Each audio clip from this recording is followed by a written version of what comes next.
dream homes. There are so many television shows about housing today, about finding your dream home or escaping to the country and finding a property there. The emphasis is on it will make you really happy if you find your heart's desire in terms of a home or a property. And what are some of the things that we associate with having a home, having a property that we can call ours? I think three of the big ones are safety. We want to feel safe in our home, and we want to be able to relax in our home, be ourselves, and to be able to rest. I went to an auction recently for a property, and the auctioneer said, let me remind you folks that there is nothing more valuable than land. So remember that when you're bidding today. Now, I think that statement reflects an emphasis also in the Bible. The Old Testament is consumed with the idea of people, of families and land. Who gets what? God in the Old Testament promises land to his chosen people. So even in the Bible, land, real estate, has a huge amount of value. So in terms of the world, that auctioneer was right.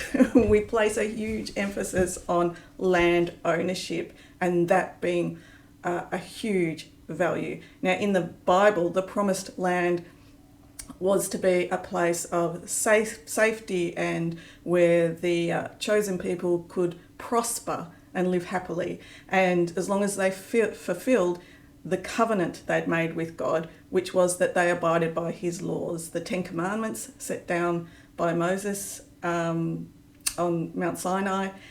And if they didn't fulfill those laws, God always punished them in various ways through various plagues and other nasty things.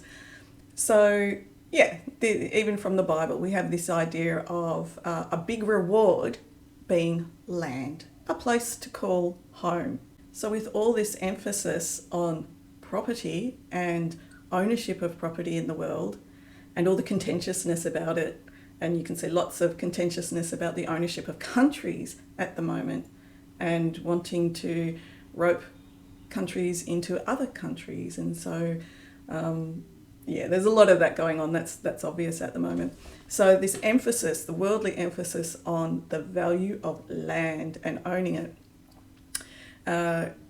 can be explained by this lesson 182 in the course. And the lesson is entitled, I Will Be Still an Instant and Go Home. So, first sentence, paragraph 1, says it all. This world you seem to live in is not home to you, and somewhere in your mind you know that this is true. Then we'll skip down to paragraph 3. We speak today for everyone who walks this world, for he is not at home. He goes uncertainly about in endless search, seeking in darkness what he cannot find, not recognizing what it is he seeks. 1,000 homes he makes, yet none contents his restless mind. He does not understand, he builds in vain. The home he seeks cannot be made by him. There is no substitute for heaven. All he ever made was hell. What a punchline. All he ever made was hell. So as we focus on the outside and on the world providing the answer for the angst on the inside, we'll end up creating more suffering for ourselves, in that we'll always be perceiving our interests opposed to other people's. Because who can possess land? Who can possess any tangible thing in the world? Not everybody. Therefore, it will always be fraught with tension and with conflict, and we'll still want more. And you can see that politically. Throughout history, countries have always wanted more. There's always been a desire to grab more land. What are they trying to fulfill? They say it will make their country more prosperous. And that there's this desire to, fill a hole. What is that hole? Well, the Course tells us that that hole is believing that we are separate from our source. When thinking about these issues personally, we can see what we invest, how much of our happiness and sense of safety we invest in having particular things outside. And home ownership or a place to live is a big one, and that's understandable. We all need a place to live and to feel safe and to be able to be ourselves and rest. But how much do we invest in that external thing to provide us with that existential sense of safety, that existential need to fulfill, that existential need for comfort? That is the real issue. So I thought I'd give some tips about how to know when you're too invested in something in the outside, giving you everything you want, your dream home, maybe even your dream wedding, your dream job, whatever it is. How do you know when you're in your wrong mind and investing too much in it? I think a big indicator is when you have a strong sense of I, me, or mine about it, that puts you at odds with others in your near vicinity, your partner, your family, what have you. So you feel, to hell with what you think about this, I'm going to do it. Now, that's regardless of whether that is an actual good choice for you to do. It's the attitude of, to hell with your needs and what have you, I'm going to do this. I'm certain, and I'm doing it regardless of what you say or how you feel. That sense or that attitude really sees your interests at odds with somebody else's, and you can feel really certain that that is the thing to do, and so that you think, oh, but I'm doing it with my right mind because I'm so certain I know that that's the thing to do. And the fact that you're actually pushing somebody aside or not actually seeing your interests as separate shows that you're not in your right mind. And regardless, again, of whether you do carry forth within that direction, you need to eat a bit of humble pie, step back from your certainty, which in this case may have tipped over into arrogance, the arrogance of the ego. Whenever we're in our ego mind, we are, it's kind of a paradox where we're identified with lack and vulnerability, and so we have a lot of self-doubt, but the ego masks this as certainty, but it's really the arrogance of the ego to say, I know what I want and I want this. So it's the I want that, and the certainty behind that really lets you know it's arrogance, not the certainty of your whole self. If it was the certainty of your whole self, your spiritual self, you wouldn't feel at odds with other people, and there wouldn't be that emotional aspect of fighting for it. You just go ahead and do it, but you do it without the sense of being at odds with other people. And it's that sense of kind of blocking other people out that lets you know that you've overinvested in this outer thing, providing you with whatever it be. With homes, it's often the sense of safety, but it can also be to impress others. You know that British show Grand Designs? I think there's an Australian version and New Zealand version. There's probably lots of versions now. And some of the situations, especially where they involve couples, you'll see one member of the couple just coming up with this literally grand design and being so uber focused on getting it done and wanting it so perfect. Meanwhile, the partner living in the caravan, dealing with the kids, really doesn't care so much about a perfect home with all the stuff to impress. They just want the home done sooner rather than later so they can stop living in the caravan with all the kids. And it does sometimes appear to be indulging the fantasy of one of the people at the expense of the other. I think that's a good sign that you're perhaps investing too much in that outer project to the detriment of listening even to somebody else and where they're coming from. And you might say, well, then nothing grand or great would ever get built.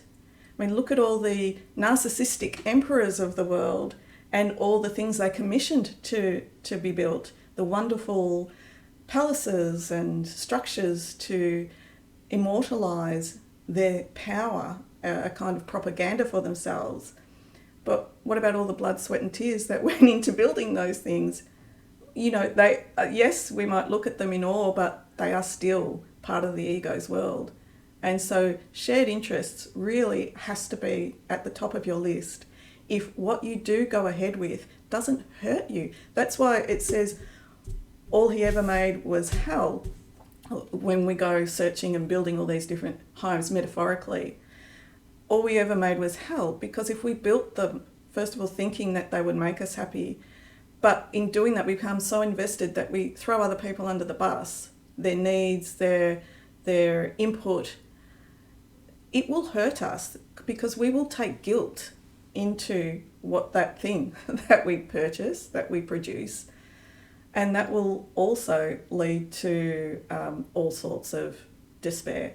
We'll find a need to attack ourselves, our body, or attack the thing that we bought in some way to self-sabotage to assuage that guilt. So now I would like to read 2 poems written by Helen Schucman, the scribe of the course, and they come from this book, The Gifts of God. Sorry about the shiny cover there we go. That contains Helen's poetry, and the poetry is so personal, which is why Helen didn't want it published during her lifetime. The personal nature of the poetry really helps to connect with the inner process involved in coming to terms with our relationship with Jesus, with the Holy Spirit, and with God. So feelings of ambivalence, feelings of anger, feelings of love, feelings of betrayal, abandonment. It's all there in Helen's poetry, and really, really valuable read. And particularly if you're going through a dark period, a dark night of the soul, you can really relate to Helen's poetry. So it's been put into different sections. So the personal poetry is where you'll get a lot of that angst and that you will be able to relate to. And then other parts of the sections of the poetry, they're just really nuggets of inspiration where they really sum up some aspect of the course in a lovely poetical way that really is beautiful. So if you're a fan of the course, check this one out. So prayer for a house is where we'll start. How could I miss that when we're talking about dream homes and the whole issue of land and house ownership?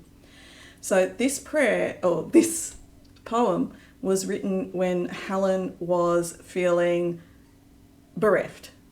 She was feeling abandoned by Jesus, yet you get a sense of that her heart's desire is to join with him. It is her whole heart's desire, yet at the same time in this poem you see that she feels that he's left her by the wayside. So I'll read the whole poem out, but we'll discuss it as well. Prayer for a house. Enter my house. Its holiness is yours, meaning Jesus, and it must wait for you who are the home of holiness itself. Its altar stands darkened as yet, but open to the light that you will bring. I have forgot the glow of diamonds and the glittering of gold that once I thought would lighten up the dark and bring me comfort. Silvered drapes are gone, and floors are empty of the heavy rugs that once concealed their bareness with designs that Eastern hands had woven carefully in thick obscurity. Their bareness is the sign the guest, meaning Jesus, that was to come is yet not ready to appear and bring the peace that he has promised those who dwell with him. My ringless fingers hold a lamp long since gone out and cold. The wind sings bitterly, a chant of fear that echoes round the walls and enters ceaselessly into my heart. This was supposed to be a temple built to you, who said the altar would be lit forever, and I thought you had said, a holy altar cannot be a tomb. That's a very poignant poem from Helen, really describing what it's like to feel that you've prepared, believe that you've prepared a place for Jesus by the glittering, the diamonds, the glittering of gold. She's let go of all of that, all the specialness, all the things of the world, yet she feels bereft, that it's still dark. A holy altar cannot be a tomb. The place where she is feels like a tomb. So prayer for a house, why has she called it that? I think she's called it that because she's wanting a place. So where is this place, this house that won't be a tomb, that won't be darkened, because he's not coming. She feels that Jesus has not come. He's abandoned her. She gave up the things of the world. And it's a very sorrowful poem. And I think that darkness and the coldness of a tomb, there's no life in the house or the place where she is. It feels bereft of love. It feels bereft of joy. So prayer for a house. Where can she find that place where Jesus will enter? Okay, so now we're going to go to the second poem, which was written later, and it has a very different vibe. So this one is called My Father's House. Hallowed my name. I am a son of God who walks in stillness. I hold out my hand, and from my fingertips the quiet goes around the world to still all living things and cover them in holiness. Their rest is joined in mine, for I am one with them. There is no pain my stillness cannot heal, because it comes from God. There is no grief that does not turn to laughter when I come. I do not come alone. There walks with me the light that heaven looks on as itself. I am a son of God. My name is his. My Father's house is where my stillness is. A very, very different poem to the first. The first is, I've been abandoned. Where is he? Where's Jesus? He said he'd come. It's cold. It's dark. You have those dreams where you're trying to turn on the light and it just won't come on. It's that kind of thing. Where is it? Where is the light? He said he'd come. But in this one called My Father's House, there's a couple of things going on. It starts with, hallowed my name, I am a son of God. So in this one, where Helen has entered her father's house, there is that sense of her own holiness and wholeness. So the two go hand in hand. In the other one, she's bereft, and where is it? In this one, she's strong. She knows who she is. Hallowed my name, I am a son of God who walks in stillness. And in knowing who she is and knowing who walks with her, that God walks with her, she is able to extend quiet to the world. And from my fingertips, the quiet goes around the world to still all living things and cover them in holiness. Their rest is joined in mine, for I am one with them. So there's that thing of shared interests and that sense of rest that comes from knowing who you are, that certainty. So the question then, how do you get from one state, the state that Helen was in, where everything feels dark, and you notice on some days when it's really dark, you can feel really dark. And again, if you're going through a period where you're in your ego and feelings of insecurity about all sorts of things, that literal darkness out there can really make you feel worse, but it's because it's mirroring what you're experiencing on the inside. That, you've got the same prayer for a house that Helen did.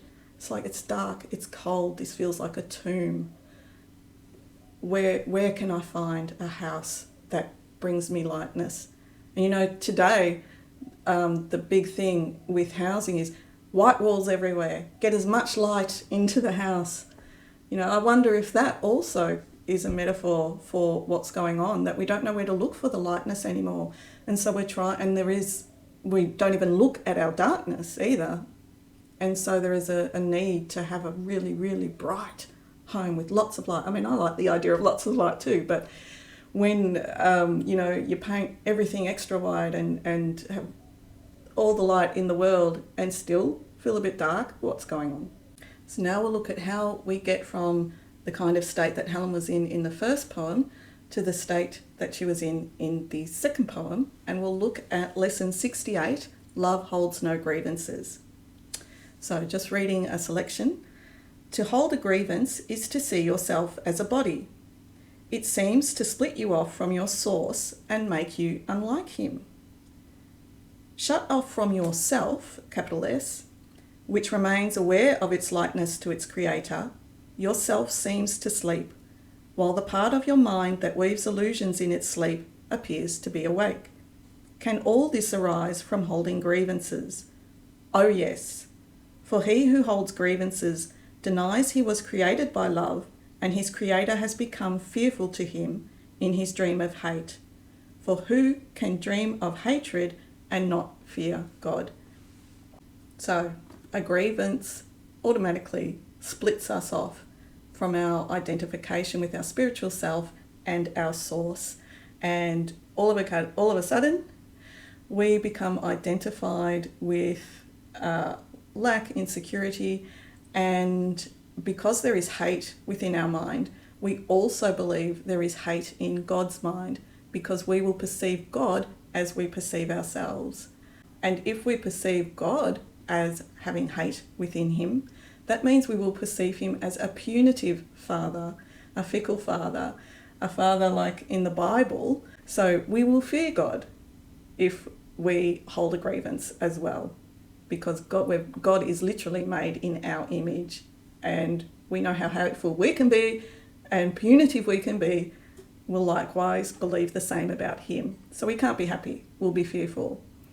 And therefore, how can we feel safe? No matter what we buy, no matter what we have around us, we will not feel safe whenever we feel separate from God. Whenever we hold a grievance, we will feel afraid. We will be coming from fear, and no matter what we do to buy our dream home or feel safe or do whatever, if we think we've got it, do whatever we want on the inside to make us feel good, that feeling of safety, it just won't give it to us, because no matter where we are, because we have identified as being separate from God. When holding a grievance, he's as hateful as we are in our mind. And I'd just like to point out something about this issue of safety and dream homes and all those television shows about them. Many, many years ago, way before I was a course student, I remember watching a documentary about some housing commission apartments in Britain. And so housing commission apartments, if you don't know, they're for people that they've been subsidised by the government. The rent's been subsidised by the government so that people on low incomes or pensions can afford to live there. And there was a lady who looked, I think she was in her late 70s, and she was living in one of the small, very small apartments in this multi-storey commission housing. And the interviewer said to her, do you like living here? How is it for you? And she said, I love it. And they said, do you feel safe? She says, yes, I feel safe. I've always felt safe here. And I think she'd been living there for quite a number of years, maybe a couple of decades. And she said, I know the people are lovely. And there were some crime around these this commission housing. But I really believe that woman, that she did feel safe and she was happy there. And I just admired her because there was a sense of peace about her that was, let's say, above the battleground. I mean, she and it was a real lesson to me, this idea of safety and security not being something that is dependent on having a dream home or a dream job or a dream whatever. I mean, my dream job is to work at doggy daycare, but not everybody can do that, and I think I've lost the opportunity to do that. But maybe working at doggy daycare isn't all that it's made out to be, and it will have its trials and tribulations as well. So here I am doing this instead. Anyway, I'd like to read a bit more from this particular lesson about what it says to do in regards to this sense of safety. Spend the remainder of the practice period trying to think of yourself as completely at peace with everyone and everything, safe in a world that protects you and loves you and that you love in return.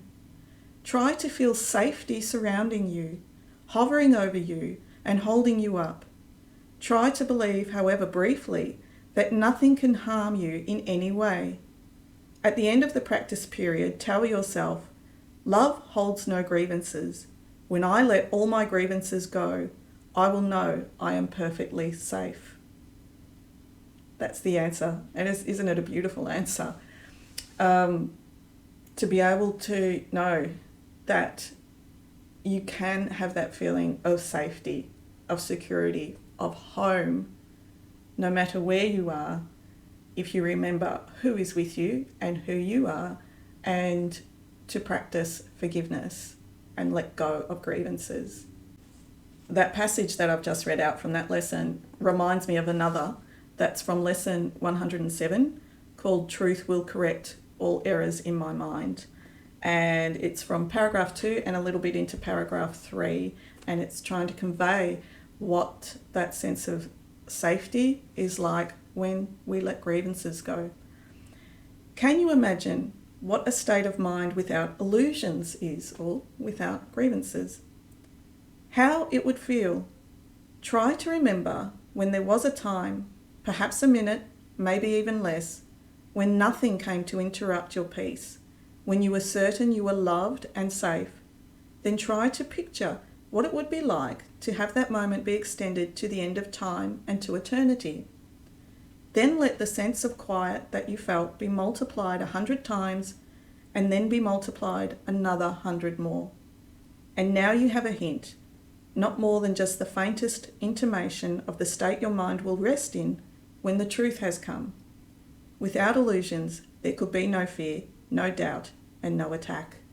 And therefore, we would feel perfectly safe and perfectly able to rest and relax, not be defensive. So the answer to this yearning for home, again, is forgiveness and practicing shared interest, reminding ourselves that it's together, it's the royal we that we want to use when we make decisions in the world or anything. It's for everybody. What is in the best interests of everybody? And of course, we can't know that. We need to open our mind to the Holy Spirit's influence, to the influence of love to flow through us and help guide us in our choices. Our responsibility is to watch out to be vigilant for our ego and to watch those perceptions of separate interests and that dire need to get something at the expense of somebody else. So I hope this has been of help to you. And remember, everything that we've talked about, you can apply to the idea of a dream wedding as well. How many programs are there about, my goodness, about finding a partner? Love Island, Bachelor, Bachelorette, Love at First Sight. I think the list goes on. And in the 80s, there was the Love Boat. And I think there was Fantasy Island, about making your fantasy come true. A lot of this can be applied to many things. So maybe to keep it lighthearted, you can go onto YouTube and if you're not familiar with it, if you're not a Gen X or before, you can Google The Love Boat and Fantasy Island and have a look at what used to entertain us back in the 80s, all the promises of the world that are displayed in those wonderful television series. Thanks again for watching, and I hope to see you again. Thank you. Bye-bye.